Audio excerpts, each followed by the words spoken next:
이 나의 왕 되실 때에 우리는 승리의 삶을 살아갈 수 있음을 늘 고백합니다. 이제 마귀가 땅으로 쫓김을 당해요. 그리고 이들이 이 땅에서 하는 일들이 쭉 나옵니다. 12장 13절을 보면요, 한 여자가 박해를 당해요. 그런데 여기에서 우리가 먼저 이해할 것은 요한계시록에서 사용된 여자라는 표현에는 두 가지 의미가 있습니다. 전에도 제가 한번 말씀드렸었죠.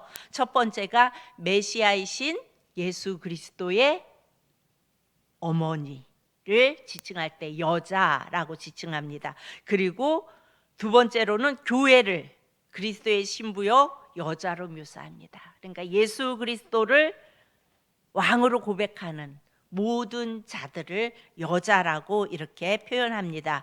여기 문맥을 보면요, 여자는 물론 메시아를 낳은 큰 여자라는 의미도 있지만 더 정확하게 보면은 교회입니다.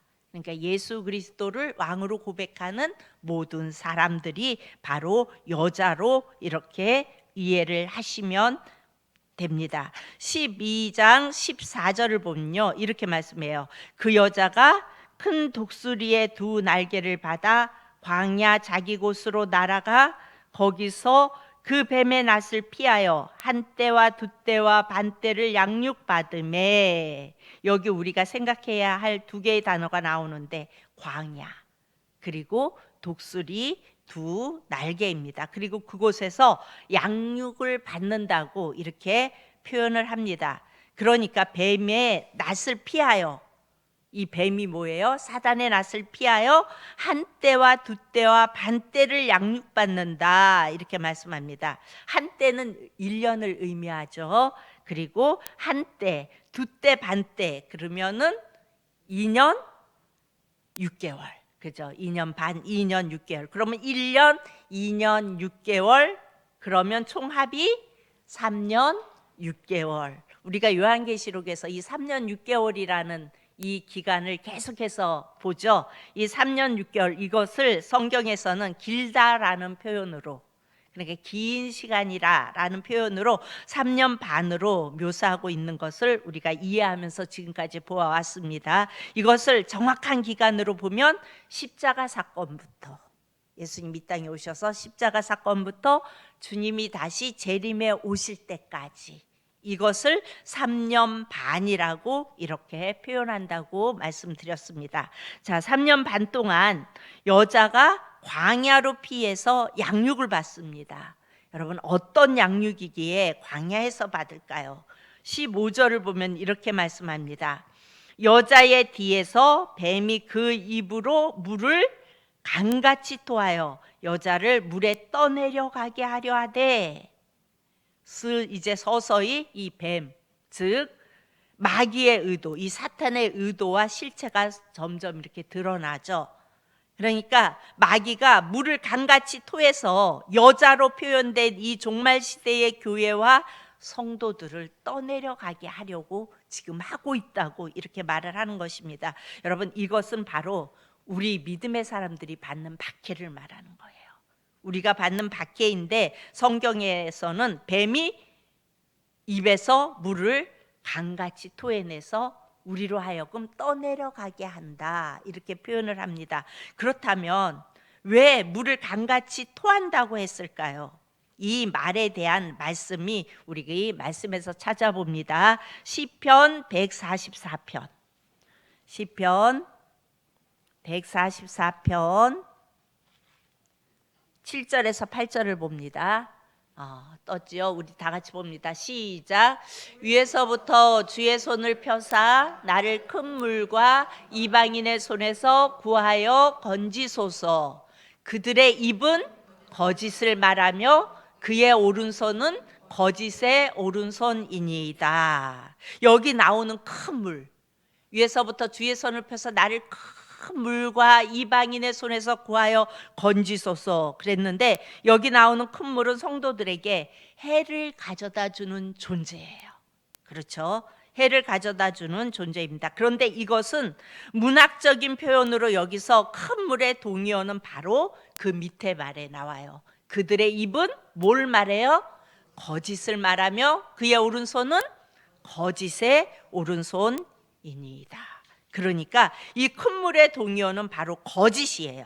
그러니까 이 거짓은 우리가 생각하는 어떤 윤리나 도덕적인 기준의 거짓이 아니에요. 우리가 거짓말하고 이런 거짓을 말하는 것이 아니라 하나님의 말씀인 진리와 반대되는 모든 사고와 생각들을 말해요. 그러니까 우리의 진리가 뭐예요? 예수 그리스도. 그러니까 예수 그리스도와 반대되는 모든 나의 사고, 생각하는 모든 것들이 바로 거짓이라고요. 따라서 성도들을 위협하는 것은 바로 이런 비진리입니다. 여러분, 우리가 예수님을 믿는다고 고백해요. 그런데 예수님을 믿는다고 고백하는데 우리 이 시대 속에서 비진리가 거짓된 것들이 우리 안에 들어와서 우리를 그렇게 이끌어 간다는 거예요. 그래서 마태복음 24장 24절에 이렇게 말씀합니다. 마태복음 24장 24절 시작.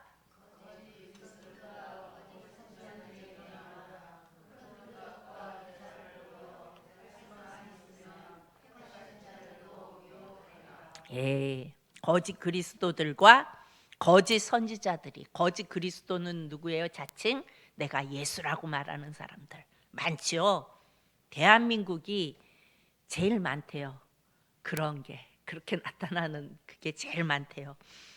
거짓 그리스도들, 또 거짓 선지자들, 거짓으로 이렇게 하는 이런 선지자들이 일어나 큰 표적과 기사를 보여 할 수만 있으면 택하신 자들로 미혹하리라. 여러분, 뭔가 이적이 일어나고 뭔가 그럼 사람들은 어떻게 돼요? 다 그쪽으로 쏠려가죠.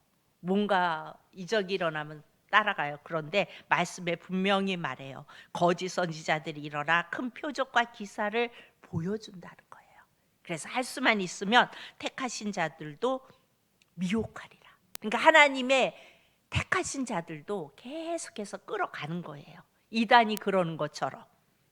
여기 미혹한다는 말은요, 원 의미에 보면요, 쓸어간다라는 의미예요.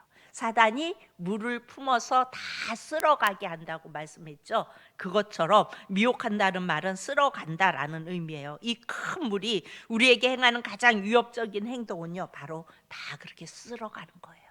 거짓 진리로, 거짓으로. 우리로 하여금 그것이 옳은 것처럼 그렇게 우리를 다 쓸어가는 거예요.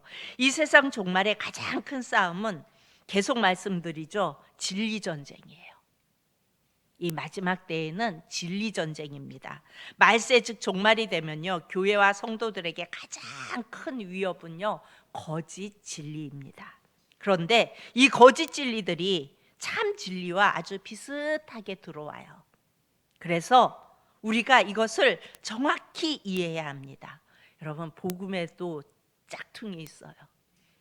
여러분, 짝퉁, 중국이 짝퉁의 엄청난 1등 국가라 그러잖아요. 어떻게 그렇게 잘 가짜를 잘 만들어내는지. 그래서 가짜를 만들어낸 그것이 진짜인지 가짜인지 웬만한 사람들은 구분할 수가 없는 거예요. 그래서 정말 우리나라에 뭐 정말 진짜인 것들이 이렇게 몇 개씩 이렇게 들어온대요. 그러면은 그 몇 개를 들은 사람들은 어떤 생각을 하겠어요? 저거는 분명 짝퉁일 거야. 몇 개 안 되는데 저렇게 많이 들고 다녀? 짝퉁일 거야. 근데 우리 같은 사람이 보면 그게 짝퉁이라는 거 알아요? 몰라요? 몰라요. 그리고 실제로 우리가, 저는 가방이 그렇게 비싼지 몰랐어요. 가방이. 그래가지고 저는 가방에 관심이 없어요.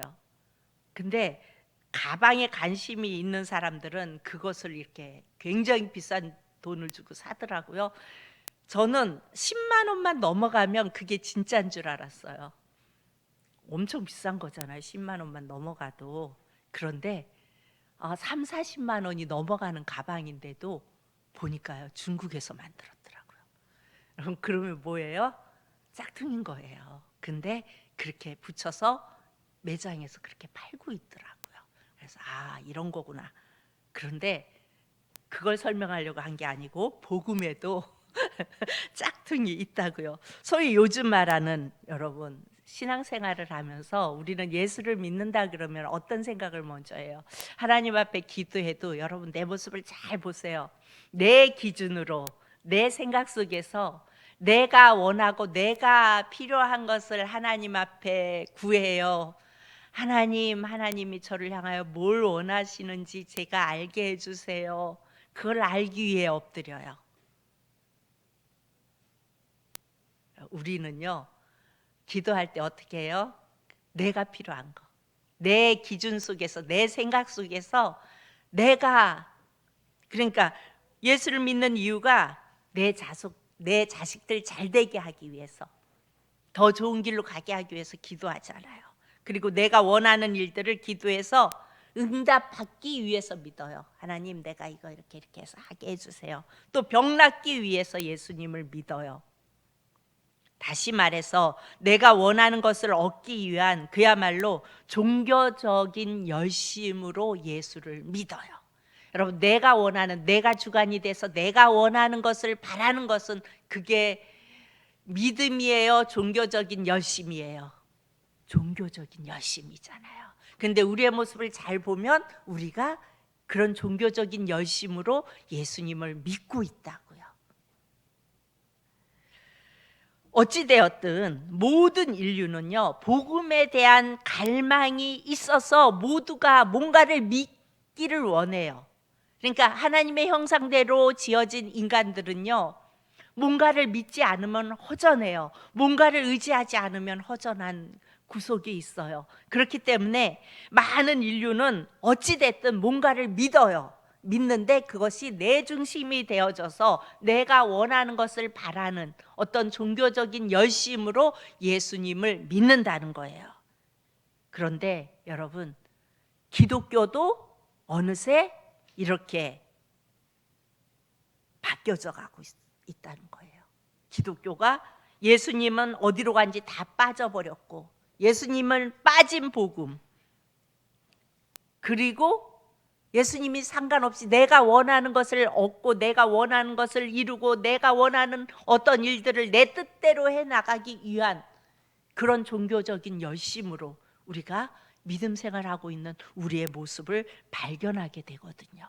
그런데 이런 모든 것들이 거짓 진리라는 거예요. 그런데 우리는 어때요? 그것을 위해 목숨을 다해서 열심히 달려가잖아요.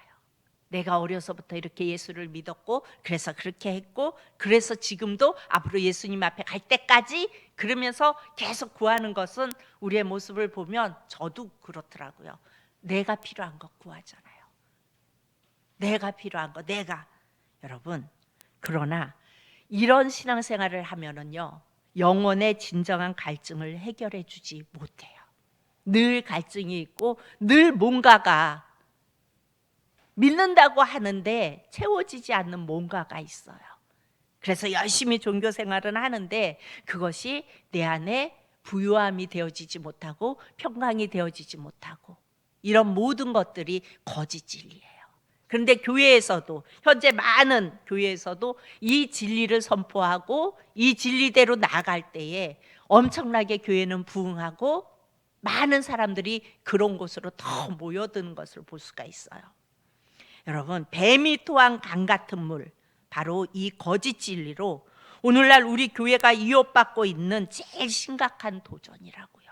많은 교회들이 이 거짓 진리에 위협받고 있어요. 따라서 이 마지막 시대를 살아가는 우리들에게 진짜 중요한 것은요, 진리의 말씀을 옳게 분별하는 일이에요. 이게 맞는 말씀인가? 이게 정말 옳은 말씀인가? 내가 지금 예수님을 제대로 믿고 있는지 옳게 말씀을 통하여 분별하는 일입니다. 여러분, 교회는요, 이 시대 앞에 길을 보여주는 복음의 전진기지예요. 그런데 그 복음이 뭐예요? 길이 뭐예요? 예수 그리스도예요. 그래서 교회는 시대 앞에 예수 그리스도를 드러내고 예수 그리스도를 보여주고 예수 그리스도가 어떤 분인지를 보여줘야 하는 역할을 해야 하는 교회인데, 그 교회가 예수 그리스도는 어디로 가버리고 우리가 잘 되고 내가 잘 되고 하나님 믿으면 복 받고 이런 모습으로 번영신학으로 점점 바뀌어져 가면서 거짓 진리 속에 조금씩 물들어져 가고 있다는 것입니다. 여러분 12장 16절을 봅니다. 땅이 여자를 도와 그 입을 벌려 용의 입에서 토한 강물을 삼키니. 땅이 여자를 도왔대요. 그래서 그 입을 벌려서 용의 입에서 토한 강물을 땅이 다 삼켰다고 말합니다. 뱀이 여자를 휩쓸어 가려고 토한 그 강물을 땅이 삼킴으로 땅이 이 여자를 도와요. 여러분, 땅이 삼킨다. 그러면 여러분들 생각나는 게 뭐가 있어요? 이스라엘 백성이 광야 노정길 중에서 어떤 일이 있었죠? 고라 자손과 그리고 몇몇 족속들이 작당해서 어떻게 해요? 하나님의 종인 모세에게 반역을 하죠. 반역 사건을 일으켜요. 이 사건으로 땅을 통해서 어떻게 해요? 이 자손들과 그의 재물들과 속한 모든 사람들까지 다 땅이 다 삼켜버리는 일이 여러분 구약에 있었죠. 이렇게 고라 자손은 다 정리되었어요. 그런데 이것으로 끝난 것이 아닙니다. 이 사건의 진짜 목적은 그 고라 자손과 그 족속들이 땅이 다 삼킨 것으로 그래서 끝난 것이 아니라 이 일은 뭘 말하냐면요, 이스라엘 전체 공동체에 있었던 일이기 때문에 이스라엘 공동체가 정결하게 되는 영적인 유익을 얻는 일이었어요. 어찌 보면은 고라 자손과 그에 속한 모든 자들이 다 땅으로 들어가서 다 죽었죠. 놀라운 일이고 비참한 일이에요. 그런데 이 일은 이들이 죽음으로 끝나는 것이 아니라 이 일로 인하여 이스라엘 공동체가 정결하게 되는 유익을 얻는 일이었다는 거예요. 이 일이 바로 광야에서 벌어진 사건이라고요. 여러분, 하나님이 광야에서 우리가 살아가고 있는 이 땅, 여러분 광야죠. 광야에서 독수리 날개로 업어 이스라엘 공동체를, 그러니까 다시 말해서 교회 공동체를 3년 6개월 동안 양육하신다는 거예요. 3년 6개월은 예수님이 이 땅에 오실 때부터 시작해서 예수님이 다시 재림할 시기까지, 그것을 요한계시록에서 3년 6개월이라고 표현한다고 말씀드렸죠. 그 3년 6개월 동안 이 공동체를 양육한대요. 그런데 여기서 양육은 어떤 물량적인 보호나 어떤 축복을 이야기하는 것이 아니에요. 여러분, 우리는 예수를 믿으면서, 예수님을 믿으면서 지켜주시옵시고 복 주시옵시고 늘 그러잖아요. 틀렸다는 이야기는 아니에요. 그런데 그게 믿음은 아니라는 거예요. 광야의 삶을 통해서 어떻게 했어요? 하나님은 솎아내고 잘라낼 것을 잘라내고 그래서 그들을 정결케 만든다는 말이에요. 그러니까 광야에 내보내서 독수리 날개를 업어서 우리 공동체를 양육한다는 말은 이 광야 속에서 우리를 집어넣고, 광야가 힘들고 어려운 곳이잖아요. 그곳에서 우리를 솎아내고 잘라낼 것은 잘라내고, 그래서 우리를 예수 그리스도만 바라보는, 예수 그리스도만 알아가기 원하는 그런 사람들로 정결케 만들어 간다는 말씀입니다. 이런 맥락으로 교회사를 보면요, 반복되는 사이클이 있어요. 어떤 사이클이에요? 교회가 성장하고 부흥할 때는요, 반드시 이단의 세력을 제멋대로 부리며 함부로 날뛰는 형상이 일어나요. 그러니까 교회가 막 성장하고 부흥하면 누구도 함께 날뛰어요? 이단들도, 그 세력들이 커지고 제멋대로 막 날뛰는 이런 모습들을 우리가 보게 돼요. 그러면 어떻게 해요? 이것들을 다시 솎아내기 위해서 하나님의 역사와 고통과 아픔으로 교회 전체를 한번 하나님이 흔드세요. 그래서 어찌 보면 신천지가 교회에 들어와서 교회를 뭐 교회 옮기기 산 옮기기 해가지고서 들어와서 교회를 뒤집어 엎고 나가고, 이게 신천지는 들어오지 마라, 우리도 저기 딱 써붙여 놨는데, 가만히 생각해 보면은 저게 별 의미가 없어요. 하나님이 하시는 일인데 우리는 문에다가 신천지 출입 금지 막 이렇게 써붙여 놓고 이렇게 하는데 사실 그게 뭔 의미가 있겠어요? 하나님께서 이 교회를 정결케 하기 위해서 속가야겠다, 한번 뒤집어 엎어야겠다 생각하시면 집어넣으면 앗소리 못하고 당해야 하는 게 우리의 모습이에요. 그렇죠? 우리가 들어오지 말란다 그래서 안 들어올 것도 아니고 하나님이 지키고 보호해 주시니까 안전하게 가고 있는 거지, 하나님께서 속가내시고 한번 그러시기 위해서 한번 흔들면요 우리는 앗소리 못하고 다 당할 수밖에 없는 게 우리의 모습입니다. 지축까지 그 터가 흔들림으로 가짜는 다 무너지고 진짜만 남도록, 진짜만 예수님 바라보는 자들만 남도록 하여서 교회를 계속 정결하게 이끌어 가십니다. 그래서 때로는요 교회에서 막 나가고 이러는 일들이 있어도 염려할 게 없다는 생각이 들었어요. 하나님의 말씀을 이렇게 묵상하면서 하나님이 다 하시는 거구나. 그런데 우리는 어때요? 그런 일들이 벌어지면 막 너무너무 막 마음이 그렇잖아요. 그래서 막 힘들어하고 속상해하고 막 이러는데 이 일도 하나님의 교회에 하나님이 하시는구나라고 생각하면은 그럴 이유가 없구나라는 생각이 들더라고요. 여러분 이것은요 구약에서 중요한 남은 자 사상. 여러분 하나님께서는 구약에서 다 멸망하게 하시고 그렇게 하면서도 어떻게 해요? 그루터기는 남겨두셔서 다시 돌아오게 하시죠. 왜 그래요? 진리를 순결하게 보존하기 위해서 하나님은 계속해서 가지를 치고 솎아내는 것을 계속해서 하시는 거예요. 하나님이 때로 우리로 눈물의 길을 걷게 하실 때도 있어요. 시련의 한숨을 토하게 하는 광야에 우리를 내버려 두실 때도 있어요. 그런데 이것은 우리를 좌절시키거나 우리를 망하게 하려는 것이 아니라는 거예요. 그 속에는 우리가 보거나 느끼지 못하는 하나님의 독수리의 날개가 있어요. 우리가 눈물의 길을 가게 되고 또한 시련의 한숨을 토하며 그렇게 가는 그 길 속에 하나님의 독수리의 날개가 늘 우리를 치고 있다는 거예요.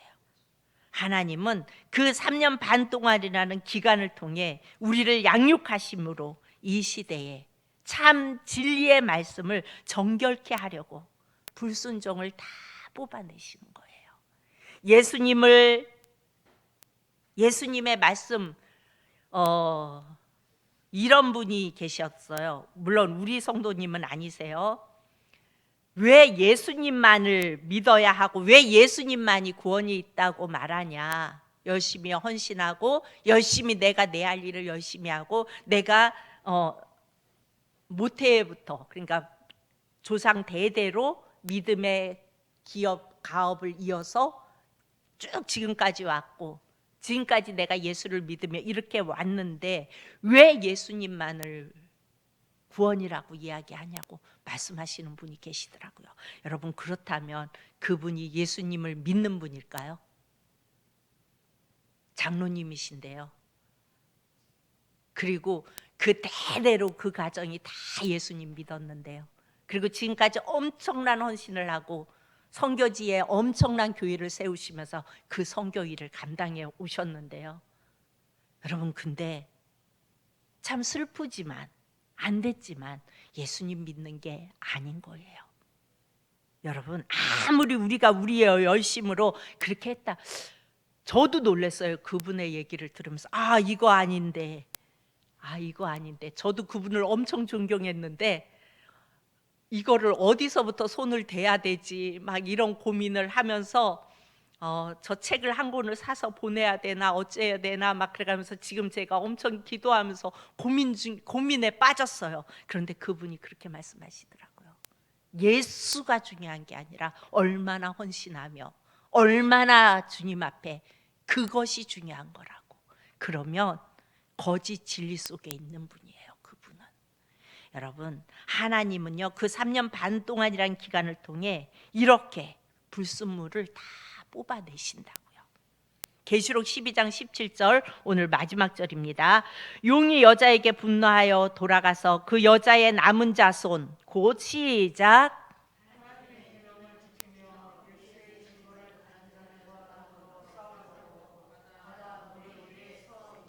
예, 용이 여자에게 분노하여 돌아가서 그 여자의 남은 자손, 하나님의 계명을 지키며 예수의 증거를 가진 자, 무슨 얘기예요? 예수를 왕으로 모신 자, 예수를 그리스도로 모신 자들을 그들과 싸우려고 어디에 서 있대요? 바다 모래 위에 서가지고 있다는 거예요. 싸우려고. 지금도 용은요 바다 모래 위에 서서 여자의 남은 후손들, 즉 계명을 붙들고 있는 후손들을 다 쓸어버리려고 계속해서 큰 물을 토해내고 있어요. 그 큰 물이 뭐라고요? 거짓 진리. 거짓 진리를 토해내고 있어요. 계속해서. 이것은 마지막 시대에 진리 문제로 사탄이 발악하는 내용을 설명하고 있는 거예요. 우리에게 말씀해주고 있는 것입니다. 여러분, 지금도요 온갖 문화와 진리의 옷을 입고 우리 주변에서 입을 열어 강물을 토해내고 있어요. 여러분, 큰 교회에 가면요 아주 잘 정리되고 잘 이렇게 되어진 그런 예배의 프로그램 속에서 예배를 드려요. 그리고 그 예배 속에서 탤런트들, 이렇게 예수님 믿기 시작한 탤런트들 있죠. 그런 사람들이 주일날 와서 간증을 해요. 그리고 그 간증을 듣고 은혜 받았다 그러고 돌아가요. 여러분, 그 안에 잘 보면요 예수 믿었잖아, 그리고 예수 믿어서 그렇게 간증하는 거잖아 라고 말할 수 있어요. 그런데 그것이 그분이 어떤 삶 속에서 어려움 속에서 내가 이렇게 해서 사람들이 이렇게 도와줬고 그래서 내가 교회를 가게 됐고 그러면서도 예수님과 상관없다면 여러분, 그건 예수 믿는 게 아니잖아요. 그리고 그런 모습으로 해서 계속해서 예배의 패턴이 이어간다 그러면 그거는 한 번쯤은 생각해 봐야 할 문제인 거예요. 여러분, 어찌 보면은 예수님에 대한 설교가, 예수님에 대한 말씀이 맨날 똑같은 말씀이지 뭐. 예수님이 우리를 위하여 2000년 전에 이 땅에 오셨고 우리를 위하여 고난당하셨고 그리고 십자가에 달려 돌아가셨고 그리고 부활하셨고 다시 오신대. 근데 그 얘기를 뭐 어쩌라고 이렇게 이야기할 수도 있을 거예요.